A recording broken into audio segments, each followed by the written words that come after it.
So, welcome to the February Falcon Huddle, and it's called as the Falcontine. It's actually an idea from Eleanor, where she came up with this concept of tying this to Valentine. At the same time, we had our leader here, Krishna Rao, so we thought it's a good way to basically know Krishna more in person, and also ask some questions that are related to Falcon and support, and especially related to India. So thank you so much, Krishna, for being a part of What's it discovery? So you're? So you start, yeah, it goes right through this yellow thing, and then so this is the agenda. The first pretty much into that one. Yeah, it goes right. Yeah, it's pretty wide. We will have Anna and Susan talk about the new initiative that we are taking off through Falcon. Actually, Susan has already done that through a different forum. We are just trying to join the force here, and then we will have Krishna Rao go through the Q&A session. With that, I will probably hand over the mic to Sanjeev. Sanjeev? All right, this is very interesting. It's a Falcontine and one-night stand. That's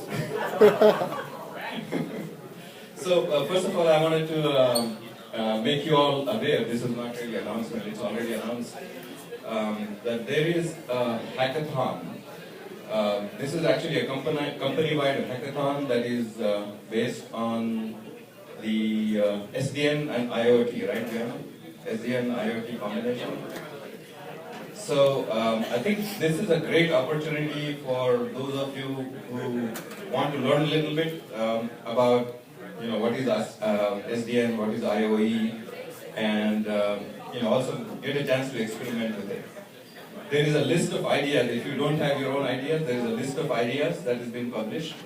So you can pick up one of those. Also, Ghana here has volunteered to provide the training. So, if you don't know exactly what SDN is and how to implement those use cases, Ghana is here. You have scheduled few courses or okay. So the courses that he's going to give are also on the website, so you can learn about it and participate in it. It's a 2-day-long hackathon. It's worldwide. It's open to all of the functions in the company. So great opportunity to learn. I think these are a couple of areas where we do need to build the skill sets, and this is a great opportunity. So encourage as many of you as possible to show up there. We can show the strength of services in the company. So highly encourage everybody. Secondly, I'd like to congratulate 2 teams for 100% CSDL compliance. SDP team is one, and that's Bert's team, and the other one is the One Portal team. Both of SDP already had the certification. One Portal team recently achieved it, and I think most of you are aware that this security compliance is extremely important for us. So hopefully there will be many more. Those will be compliant soon. Most of the projects have started this compliance process, and hopefully we'll all get there soon. So congratulations, One Portal and SDP teams for that.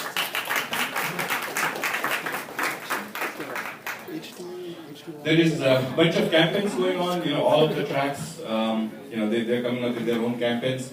And for me personally, this is very, very rewarding to see. These are the things that are self-initiated, things coming out of the groups, out of the track members. There is nothing that is coming from the management. This is people's thing. They have started different campaigns. There is Protect Your Nest, the Nest campaign from Security Track. There's a Green Cross campaign from the Quality Track, and so on. You'll hear about the TED today more. So lots of interesting initiatives coming out. Again, very, very encouraging to see. Learn about these, participate wherever appropriate and based on your interests. The steering committee, we are now entering, we almost finished almost a year on this program, a little bit less than a year still. And we want to get into the next evolution of the steering committee. So what we're going to do this time is kind of like a novel concept. In keeping with one of our main principles of empowerment, what we want to do is we want to have people run this committee. So the responsibilities of the steering committee are highlighted there, but it's basically the governance as well as the guidance to all of the tracks. And it's a great opportunity for some of those people that want to influence the direction of our organization. So it's something that we opened up for everybody. We collected nominations, and we have received 89 nominations. So thank you for a great response. And you can see there, it's almost 50-50 distributed between our geographies. There are 38 nominations from San Jose, and there are 38 from India as well, and in the total of 89 nominations. So what we're going to do next thing is we have already categorized those into functions and into locations. And we want to come up with the right mix where we have representation from majority of the functions and majority of the locations. Now obviously there are some areas, can you go back to that just briefly? We have 26 nominations from development in India, right? So it's like too many. Our intent is to create a steering committee of about 15 people. So what we're going to do for areas like that is we're going to have an election, right? So you'll be hearing more about that election process, and so stay tuned. So this is just the next steps on that. We already have the nominations, election process within the next 10 days or so, and our intent is by the end of February we're going to finalize the committee, and then they'll start their meeting from March. This is again our standard slide. Thank you again for a lot of traction, employee engagement on all the fronts. So continue the good progress there. So now, the next thing is one of the campaigns that we just talked about. So I have to introduce here a lady with a very long name, right? I thought that only people there is a state in India called Andhra Pradesh, and there the people have very long names. They put their village name, they put their family name, they put their father's name, they put their grandfather's name, their child's name. So it becomes long. I had a classmate. We used to call him SSRP Rao.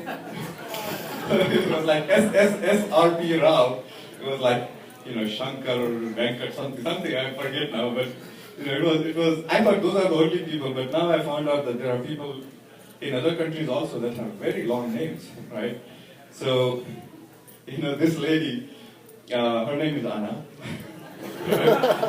But, one day I was writing her name on my whiteboard, so we started from the left, and by the time I was done, I was on the right-hand side of my board. It's such a long name. So her name is Ana Rafaela Guerra de Menezes, right? All right. It's a very long name, right? So, your parent must like you, right? Because parents usually give one name, but they like you so much that they gave you 3 names, right? So very nice. But, jokes aside, Anna is really very talented lady, and one of the things I found about her is that she's very creative. And by the way, we actually have a very talented and very creative UE team. If you guys remember our Halloween-a-thon in that room, that's an example of creativity. The other example, if you walk into this aisle, on the right-hand side, there is a picture of city of Boston, right? So next time you walk by, you just pay attention and see if you can see an example of creativity of UE team. So again, very creative team. We're really lucky to have many talented individuals there, including Anna. By the way, one of the other thing I have to share with you about Anna. And this is really funny. Anna, do you know how many nominations were there for the steering committee? 89, right? Did you know that you are one of them? Okay, so somebody nominated you. The actual number of nominations are actually 88. What happened is, Ganesh got confused. The name is so long that he said it's 2 people, so he added.